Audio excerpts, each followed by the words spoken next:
चलिए चर्चा को आगे बढ़ाते हुए बात करते हैं, जिन लोगों के घर के आसपास बंद पड़ा कोई मकान है तो ऐसे लोगों के घर में कौन सी परेशानियां आ सकती हैं और ऐसे घर में रहने वाले लोगों का भविष्य किस तरह से प्रभावित होता है। अब पंडित जी से ये जानते हैं। पंडित जी, अब वही बात आ गई, प्रॉपर्टी है किसी की, कोई नहीं रह रहा है, बंद पड़ी है सालों से, तो फिर उसको क्या कर सकते हैं? देखो, ऐसा है, जहां राम वहां अयोध्या, ये कहावत आपने भी सुनी होगी, जहां राम वहां अयोध्या। किसी घर में न तो पॉजिटिव ऊर्जा होती है न तो निगेटिव ऊर्जा होती है। वहां रहने वालों के अंदर पॉजिटिव ऊर्जा होती है, निगेटिव ऊर्जा होती है। लेकिन आपने एक बार कहा था, वो मुझे याद है, कि जब आप कहीं जाएं, कोई प्रॉपर्टी ले, तो वहां पे खुद ब खुद एक खड़े होकर आप देखें कि आपका मन प्रसन्न हो रहा है कि नहीं। अगर आपका मन आह्लादित हो रहा है तो वो जगह अच्छी है, अगर आपका मन आह्लादित नहीं हो रहा है तो वो जगह अच्छी नहीं है। ये उस जमीन के लिए, उस भूखंड के लिए है जहां आप निर्माण करने वाले हैं। उस स्थान की बात है जहां जाने के बाद भूमि परीक्षण के समय ये बात कही जाती है कि उसमें तो ज्योतिषी के लिए कहा गया है कि हे दैवज्ञ, जिस स्थान पर भूमि का चयन करने तुम गए हो, अगर वहां जाने के बाद तुम्हारा मन प्रसन्न हो जाए, तुम्हारा मन आह्लादित हो जाए, तो वहां तुम गृह निर्माण के लिए अपने यजमान से कहो। और अगर वहां जाने के बाद तुम्हारे मन में खिन्नता आ जाए, तुम्हारा मन विषादयुक्त हो जाए, तो उस मकान को निवास योग्य मत बताओ। तो वो एनर्जी ही है। हाँ, वो एनर्जी ही है। हाँ, वो एनर्जी ही है।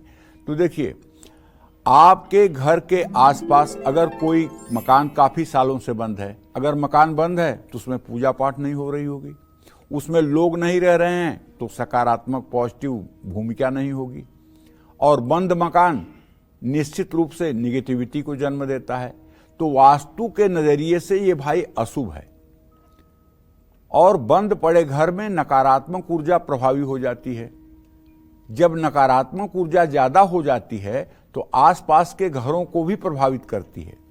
बंद पड़े मकान का नकारात्मक प्रभाव जो होता है वो घर के बच्चों पर भी बुरा इंपैक्ट डालता है। घर में दुर्घटनाएं होती हैं, बीमारियां भी आती हैं। इस तरह का मकान पड़ोस में रहने वालों के घर में आर्थिक तंगी लाता है, भाग्य कमजोर कर देता है और सफलता मिलने में दिक्कत होती है। प्रायः बंद पड़े मकान जर्जर अवस्था में होते हैं। जो मैंने अनुभव किया है वो बात कह रहा हूं, क्योंकि अगर कोई नया मकान होगा ना, वो बंद नहीं होगा। उसका एक आध फ्लोर भले बंद हो जाए, पूरा मकान बंद नहीं होगा। लेकिन जो मकान रहने योग्य नहीं है, जर्जर है या विवादित है, मुकदमे में है, तो वो मकान बंद अगर है तो निश्चित रूप से उससे नेगेटिव ऊर्जा निकलेगी, उससे नकारात्मक ऊर्जा निकलेगी, जो पास पड़ोस में रहने वालों के लिए नकारात्मक स्रोत बन जाएगी।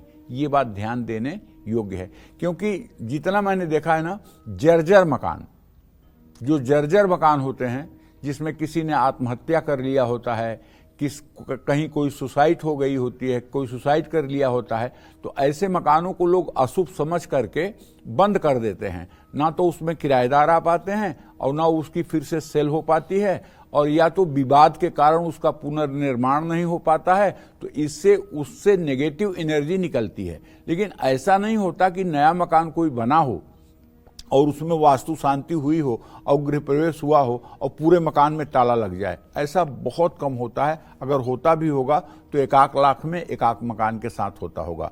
नहीं, बाकी जो बंद पड़े हुए मकान हैं वो 50 साल 60 साल पहले के बने हुए मकान हैं, और वही मकान बंद हालत में आपको मिलेंगे।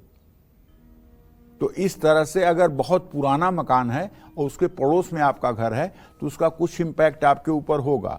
इस दोष से बचने के लिए आपको चाहिए कि आप अपने घर के मेन एंट्रेंस गेट पर कम से कम 2-3 पाकुआ मिरर अगर लगा लें तो इस दोष से आप बच सकते हैं। जय मां विंध्यवासिनी। दर्शन 24 यूट्यूब चैनल को लाइक करें, शेयर करें और सब्सक्राइब करें।